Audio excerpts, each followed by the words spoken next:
আল্লাহ যখন যা করে বান্দার ভালোর জন্য করে। হয়তো প্রথমের দিকে আমরা সেটা বুঝতে পারি না, কিন্তু সময়ের পরিক্রমায় যখন বাস্তবতা নিয়ে সামনে আসে, দিন শেষে আমরা বলতে বাধ্য হই আসলেই ওই দিন ওই ঘটনাটা হওয়াতে ভালোই হয়েছে। আল্লাহ কখনো বান্দার ক্ষতি চাই না। আল্লাহ যদি ক্ষতি চাইতেন সকালের নামাজ না পড়ার কারণে কান্না করে দিতে পারতেন, যদি আল্লাহ ক্ষতি চাইতেন দুপুরে নামাজ না পড়ার কারণে ল্যাংড়া করে দিতে পারতেন।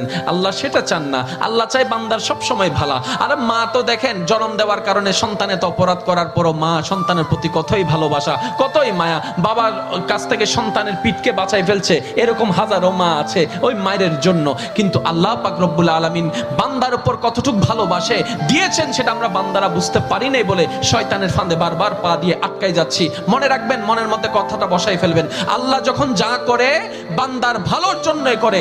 একদিন না একদিন সেই ভালোটা আপনার বিবেকে এবং মনে প্রমাণ হয়ে সামনে চলে আসবে।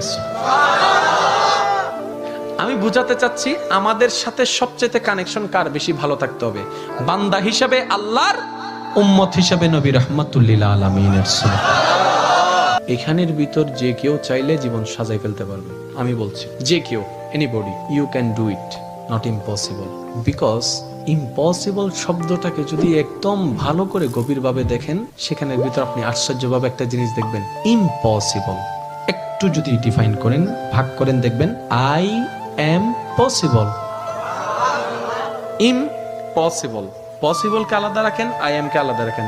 I am possible. ইম্পসিবল শব্দটাই আপনাকে জানান দিচ্ছে আমি অসম্ভব নয়, যদি রবের রহমত থাকে আমি তোমার জন্য সম্ভব।